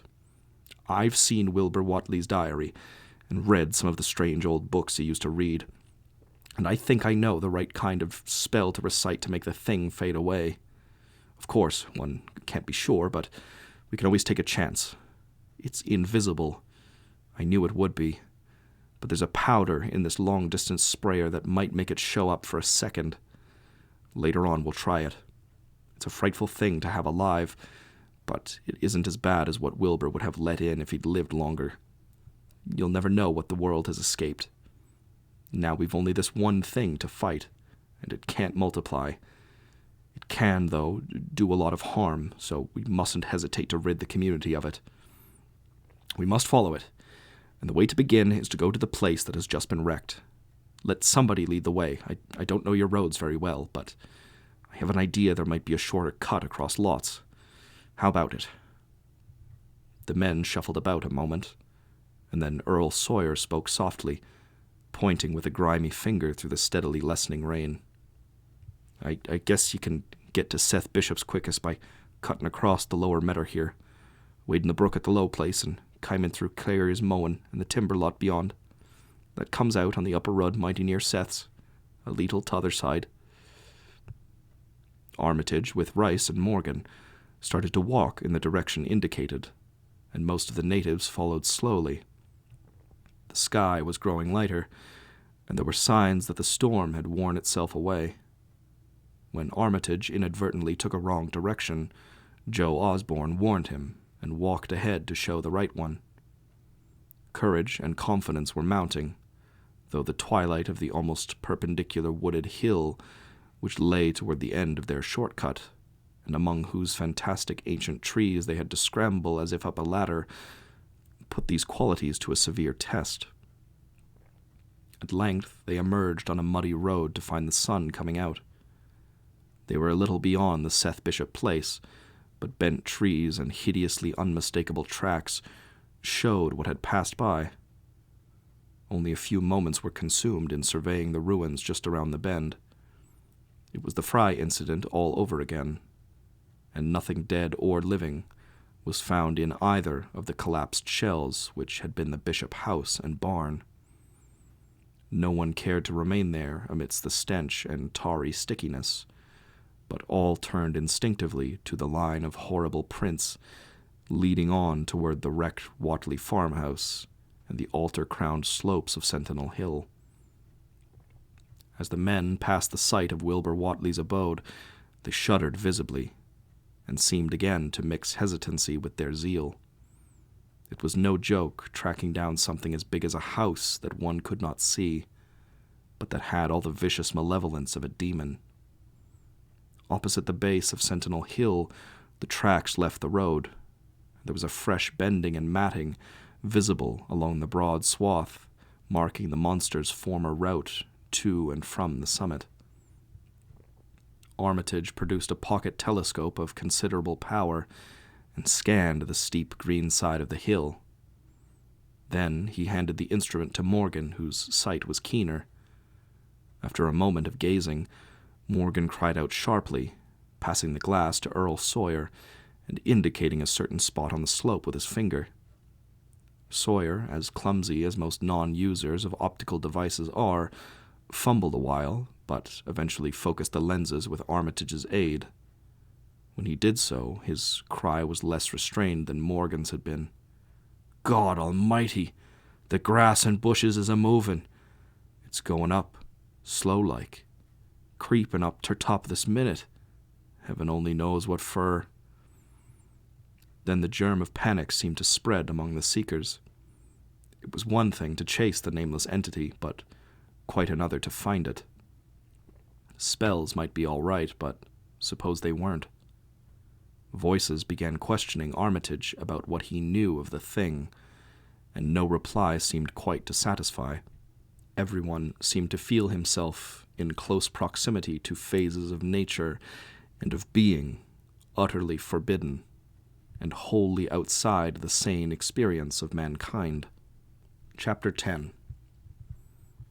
In the end, the three men from Arkham, old, white-bearded Dr. Armitage, stocky, iron-gray Professor Rice, and lean, youngish Dr. Morgan, ascended the mountain alone. After much patient instruction regarding its focusing and use, they left the telescope with the frightened group that remained in the road, and as they climbed they were watched closely by those among whom the glass was passed around. It was hard going, and Armitage had to be helped more than once. High above the toiling group, the great swath trembled as its hellish maker repassed with snail-like deliberateness. Then it was obvious that the pursuers were gaining. Curtis Whatley, of the undecayed branch, was holding the telescope when the Arkham party detoured radically from the swath. He told the crowd that the men were evidently trying to get to a subordinate peak which overlooked the swath at a point considerably ahead of where the shrubbery was now bending. This, indeed, proved to be true, and the party were seen to gain the minor elevation only a short time after the invisible blasphemy had passed it. Then Wesley Corey, who had taken the glass, cried out that Armitage was adjusting the sprayer which Rice held, and that something must be about to happen.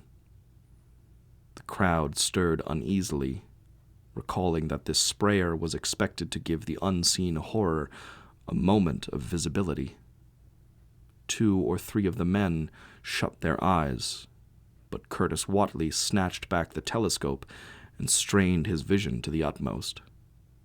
He saw that Rice, from the party's point of vantage above and behind the entity, had an excellent chance of spreading the potent powder with marvelous effect. Those without the telescope saw only an instant's flash of gray cloud, a cloud about the size of a moderately large building near the top of the mountain. Curtis, who held the instrument, dropped it with a piercing shriek into the ankle-deep mud of the road. He reeled and would have crumpled to the ground had not 2 or 3 others seized and steadied him. All he could do was moan half inaudibly, "Oh, oh God, that. There was a pandemonium of questioning, and only Henry Wheeler thought to rescue the fallen telescope and wipe it clean of mud. Curtis was past all coherence, and even isolated replies were almost too much for him. "Bigger'n a barn. All made of squirm and ropes. Whole thing's sort of shaped like a hen's egg. Bigger'n anything. With dozens of legs like hogsheads that half shut up when they step. Nothing solid about it. All like jelly, and made of separate wriggling ropes pushed close together. Great bulging eyes all over it. 10 or 20 mouths or trunks sticking out all along the sides. Big as stovepipes. And all a-tossing and open and shutting. All grey with kinder blue or purple rings, and God in heaven, that half face on top." This final memory, whatever it was, proved too much for poor Curtis, and he collapsed completely before he could say more. Fred Farr and Will Hutchins carried him to the roadside and laid him on the damp grass. Henry Wheeler, trembling, turned the rescued telescope on the mountain to see what he might. Through the lenses were discernible 3 tiny figures, apparently running toward the summit as fast as the steep incline allowed. Only these, nothing more. Then everyone noticed a strangely unseasonable noise in the deep valley behind, and even in the underbrush of Sentinel Hill itself. It was the piping of unnumbered whippoorwills, and in their shrill chorus there seemed to lurk a note of tense and evil expectancy. Earl Sawyer now took the telescope and reported the 3 figures as standing on the topmost ridge, virtually level with the altar stone, but at a considerable distance from it. One figure, he said, seemed to be raising its hands above its head at rhythmic intervals, and as Sawyer mentioned the circumstance, the crowd seemed to hear a faint, half-musical sound from the distance, as if a loud chant were accompanying the gestures.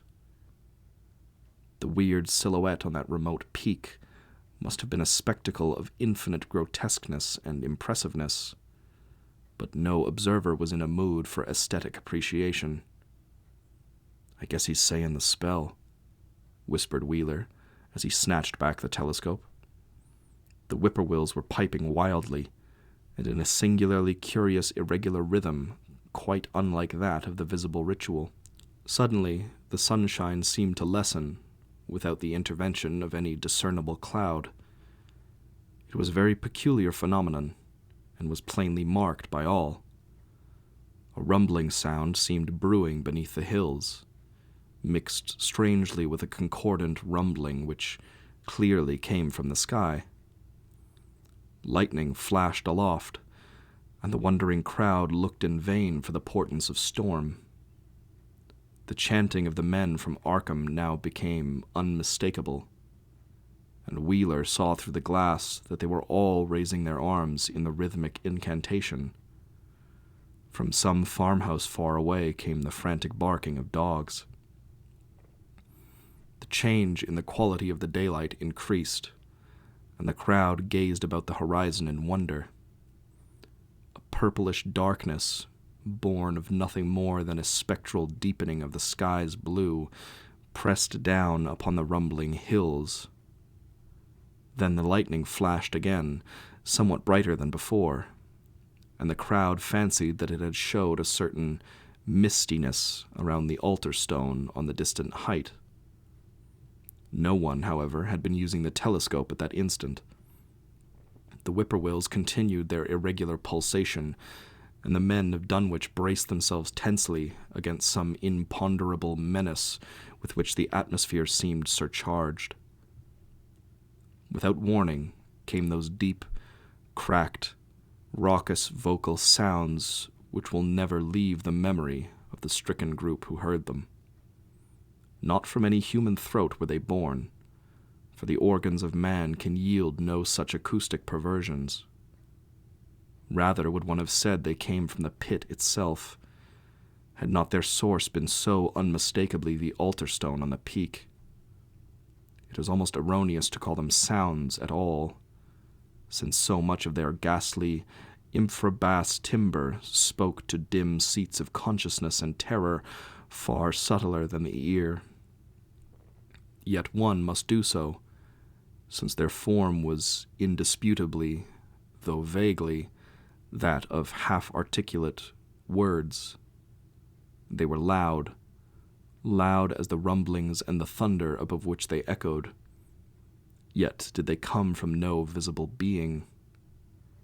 And because imagination might suggest a conjectural source in the world of non-visible beings, the huddled crowd at the mountain's base huddled still closer, and winced as if in expectation of a blow. Yignai, Flifnirach, Yog Sothoth, rang the hideous croaking out of space. The speaking impulse seemed to falter here, as if some frightful psychic struggle were going on. Henry Wheeler strained his eye at the telescope, but saw only the three grotesquely silhouetted human figures on the peak, all moving their arms furiously in strange gestures as their incantation drew near its culmination.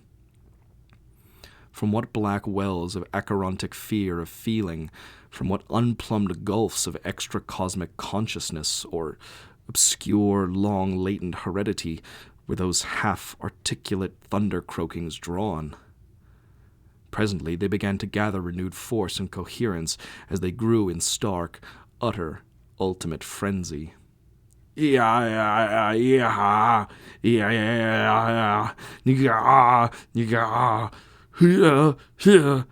Help! Help! Father! Father! Yog-Sothoth! But that was all. The pallid group in the road, still reeling at the indisputably English syllables that had poured thickly and thunderously down from the frantic vacancy beside that shocking altar stone, were never to hear such syllables again. Instead, they jumped violently at the terrific report which seemed to rend the hills, the deafening, cataclysmic peal whose source, be it inner earth or sky, no hearer was ever able to place. A single lightning bolt shot from the purple zenith to the altar stone, and a great tidal wave of viewless force and indescribable stench swept down from the hill to all the countryside. Trees, grass, and underbrush were whipped into a fury, and the frightened crowd at the mountain's base, weakened by the lethal fetter that seemed about to asphyxiate them, were almost hurled off their feet. Dogs howled from the distance, green grass and foliage wilted to a curious, sickly yellow-gray, and over the field and forest were scattered the bodies of dead whippoorwills. The stench left quickly, but the vegetation never came right again. To this day, there is something queer and unholy about the growths on and around that fearsome hill. Curtis Whatley was only just regaining consciousness when the Arkham men came slowly down the mountain, in the beams of a sunlight once more brilliant and untainted. They were grave and quiet, and seemed shaken by memories and reflections even more terrible than those which had reduced the group of natives to a state of cowed quivering. In reply to a jumble of questions, they only shook their heads and reaffirmed one vital fact. "The thing has gone forever," Armitage said. "It has been split up into what it was originally made of and can never exist again. It was an impossibility in a normal world. Only the least fraction was really matter in any sense we know. It was like its father, and most of it has gone back to him in some vague realm or dimension outside our material universe. Some vague abyss out of which only the most accursed rites of human blasphemy could ever have called him for a moment on the hills." There was a brief silence, and in that pause the scattered senses of poor Curtis Whatley began to knit back into a sort of continuity, so that he put his hands to his head with a moan. Memory seemed to pick itself up where it had left off, and the horror of the sight that had prostrated him burst in upon him again. Oh my God, that half-face on top of it. That face with the red eyes and the crinkly albino hair, and no chin, like the Whatleys. It was an octopus, centipede, spider kind of thing, but they was a half-shaped man's face on top of it, and it looked like Wizard Whatley's, only it was yards and yards across. He paused, exhausted, as the whole group of natives stared in a bewilderment not quite crystallized into fresh horror. Only old Zebulon Whatley, who wanderingly remembered ancient things, but who had been silent heretofore, spoke aloud. 15 year gone. I heerd old Whatley say as how someday we'd hear a child o' Lavinies a callin' its father's name on the top o' Sentinel Hill." But Joe Osborne interrupted him to question the Arkham men anew. What was it, anyhow? And however did young Wizard Whatley call it out of the air it come from? Armitage chose his words very carefully. It was mostly a kind of force that doesn't belong in our part of space.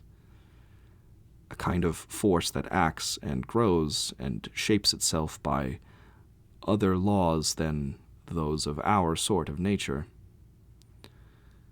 We have no business calling in such things from outside, and only very wicked people and very wicked cults ever try to. There was some of it in Wilbur Whatley himself, enough to make a devil and a precocious monster of him, and to make his passing out a pretty terrible sight. I'm going to burn his accursed diary, and if you men are wise, you'll dynamite that stone altar up there. Pull down all the rings of standing stones on the other hills. Things like that brought down the beings those Whatleys were so fond of. The beings they were going to let in tangibly to wipe out the human race and drag the earth off to some nameless place for some nameless purpose. But as to this thing we've just sent back, the Whatleys raised it for a terrible part in the doings that were to come. It grew fast and big, from the same reason that Wilbur grew fast and big. But it beat him because it had a greater share of the outsideness in it. You needn't ask how Wilbur called it out of the air. He didn't call it out. It was his twin brother. But it looked more like the father than he did.